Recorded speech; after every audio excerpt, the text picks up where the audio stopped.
కార్తీక దీపం episode number 92 and 93 review.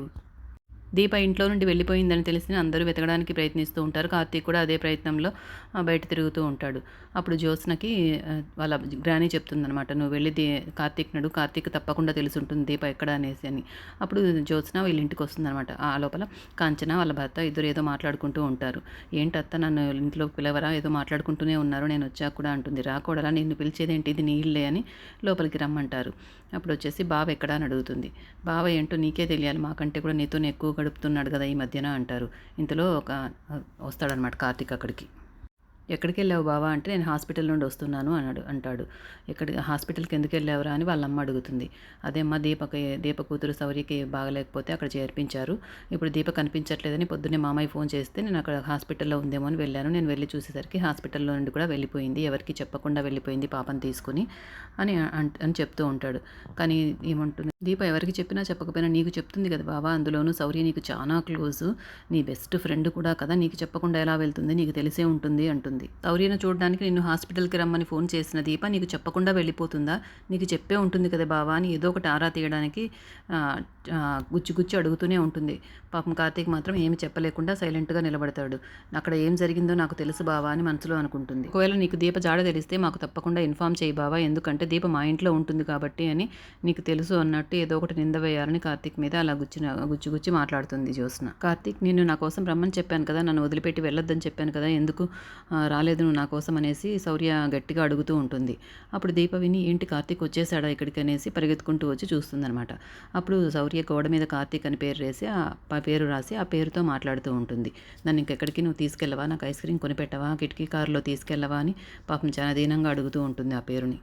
దీప అది చూసి చాలా బాధపడుతుంది. ఒకవేళ కార్తీక్ బాబు అన్న మాటలు శౌర్య ఏమన్నా వినేసిందా, అందుకే కార్తీకే తన తండ్రి అనుకుని ఇంత ప్రేమ చూపిస్తోందా, ఒకవేళ ఇది వినిందా లేదా అని ఎలా అడగాలి నేను అని సతమతం అయిపోతూ ఉంటుంది. జ్యోత్స్న గ్రాని ఇంటి దగ్గర వెయిట్ చేస్తూ ఉంటుంది, ఏం సమాధానం తెస్తుందో జ్యోత్స్న అని. కార్తీక్ కూడా తెలియదంట, బావ కూడా తెలియదంట గ్రాని, తెలియనట్లే చెప్తున్నాడు, ఇంకా మనం ఎక్కడైనా వెతుకుతాము అంటే ఇంట్లో ఏమనుకుంటున్నారంటే ఇంట్లో అందరూ మీటింగ్ పెట్టారు, పద మనం కూడా పోయి ఏం మాట్లాడుకుంటున్నారు విందామని లోపలికి వస్తారు. జ్యోత్స్న వాళ్ళమ్మ, నువ్వు ఎక్కడికి వెళ్ళేవి అసలు, ఇంత జరుగుతుంటే ఎక్కడ అంటే, నేను బావకి తెలిసేమో దీప ఎక్కడ ఉండేది అడుగుదామని వెళ్ళాను అంటుంది. నిజం చెప్పు, నువ్వేమైనా అన్నావా దీపని అని అడుగుతుంది వాళ్ళమ్మ. నేనెందుకు అంటాను అని తను చెప్తూ ఉండగానే వాళ్ళ గ్రాని మొదలు పెడుతుందనమాట.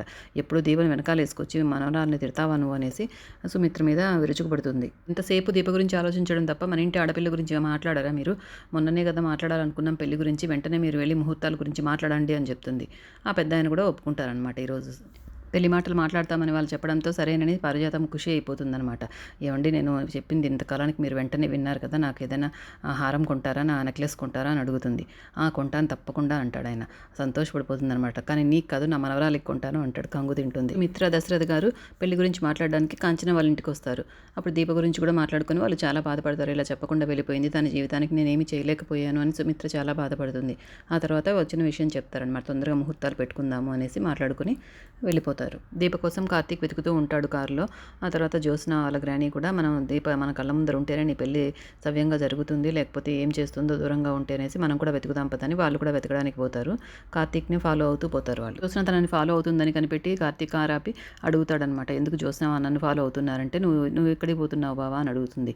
నేను దీపని వెతకడానికి వెళ్తున్నానంటే, సరే నీతో కలిసి నేను కూడా వస్తాను, ఇద్దరం వెతికేది ఒక మనిషినే కదా, కాబట్టి ఒకే దారిలో వెళ్దాము అంటుంది. అప్పుడు కార్తీక్, నీ దారి నా దారి వేరు, మనం ఎప్పటికీ కలవము అంటాడు. కాదని నా వెంట పడితే నీకు నిరాశే మిగులుతుంది, ఇంతవరకు వెంటపడింది చాలు, ఇంకా నన్ను వదిలేసి నా దారిన నన్ను పోని అనేసి వెళ్ళిపోతాడు కారు. అవేంటి ఇలా మాట్లాడుతున్నాడు గ్రాని, వెంట పడితే నిరాశ మిగులుతుందా, అలా అనుకుంటున్నాడు, నా గురించి ఇంకా తెలియదు, ఈ చిన్నపిల్ల ఆడే ఆటలు ఏంటో నేను చూపిస్తాను అంటుంది. దీప సరుకులు కొనడానికి ఒక అంగడికి వస్తుందన్నమాట. ఆ అంగడిలో మనిషి దీప ఇంటి వెనకాలే ఉంటాడు. దీపను ఆల్రెడీ చూసుంటాడు అనమాట. మూర్తి గారింట్లో, అంటే మూర్తి ఫ్రెండ్ అతను. మూర్తి గారింట్లో దిగిన అమ్మాయి చాలా బాగుంది, అలా ఒకలా లైన్లో పెట్టాలి అనుకుంటాడు మనసులో. అప్పుడు నా కొట్టుకే వచ్చింది అనుకుని, 1000 రూపాయలు అవుతుంది బిల్లు, ఏదైనా నన్ను సహాయం చేయమంటారా, మగ దిక్కు కూడా లేదంట కదా అని అంటాడు దీపతో. నువ్వు నా మనిషిగా ఉండిపోయావంటే నీకు అన్నీ అలా జరిగిపోతూ ఉంటాయి, నువ్వు కష్టపడనక్కర్లేదు అని వాగుతూ ఉంటాడు. దీప కోపం వచ్చి చెంప పగలగొడుతుంది వాడికి. ఇక జ్యోత్స్న వాళ్ళ ఇంట్లో ఇంకా 2 రోజుల్లో ముహూర్తాలు పెట్టుకోవాలని వాళ్ళందరూ డిసైడ్ చేసుకుంటారనమాట. అప్పుడు సుమిత్ర దీపలేనందుకు చాలా బాధపడుతూ ఉంటుంది. అప్పుడు జ్యోత్స్న ఓదారుస్తుంది, మమ్మీ ఎలాగైనా నేను దీపం తీసుకొస్తాను, నువ్వేం బాధపడకు, మనకు దీప కూడా ఎంతో ముఖ్యమైన మనిషి కదా ఇంట్లో అంటుంది. కార్తీక్ పాపం ఊరంతా జల్లెడ పట్టినట్టుగా దీప కోసం వెతుకుతూ ఉంటాడు. అలా వెతుకుతుండగా కారులో పోతున్నప్పుడు దీప అదే ఆ పచారీ కొట్టు నుండి తిరిగి ఇంటికి వెళ్తూ ఉంటుంది అనమాట. అప్పుడు దీప కనిపిస్తుంది. వెంటనే కారుతో ఫాలో అయ్యి అక్కడ దిగి పరిగెత్తుకుంటూ వస్తాడు. దీప నేను మీకోసమే వెతుకుతున్నానని. ఎందుకు బాబు ఇంకా నా జీవితాన్ని ఇంకా నాశనం చేయడానిక? నాకు దశరథ్ గారు, సుమిత్ర గారు లాంటి అమ్మా నాన్న దొరికారని అనుకునే లోపలే మీరు నన్నంతా పాడు చేశారు. వాళ్ళు ఏమనుకుంటారో ఏమన్న భయంతో నేను ఇలా పారిపోయి వచ్చాను. నన్ను మళ్ళీ వెతుకుతున్నారు మీరు. మిమ్మల్ని వెతుక్కుంటూ ఇలా వచ్చాను దీప నేను. అయినా నేను చేసిన తప్పుకి మీరెందుకు శిక్ష అనుభవించాలి అంటుంది. ఏంటి బాబు మీరు చేసిన తప్పు? అదేమన్నా చిన్న విషయమా? దీపకు శౌర్యకు తండ్రి మీరని చెప్పడం అదేమన్నా చిన్న విషయమా అని అడుగుతుంది. కార్తీక్ అలా ఎందుకు చెప్పాల్సి వస్తుందో దీపకు ఎక్స్ప్లెయిన్ చేస్తూ ఉంటాడు. ఇంతలో ఎపిసోడ్ అయిపోతుంది.